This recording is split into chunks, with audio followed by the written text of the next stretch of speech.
of fun. Our country is rich in natural food like bananas, papayas, grapes, and orange. All of these can help us grow strong and stay energetic. Let's talk about exercise. Many teenagers spend hours in their home or in front of the TV. Physical activity is essential.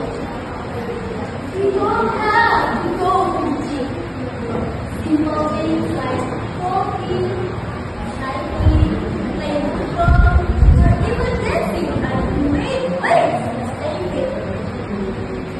Just 30 minutes a day can make a big difference. First, let's not forget about mental health. Stress from school, peer pressure, and social media can make life difficult. That's why we need to take care of our minds.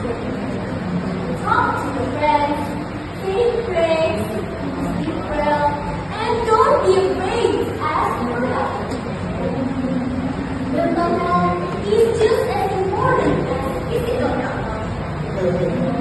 Lastly, I want to remind all of us, living a healthy lifestyle is not about being fit. It's about making good choices.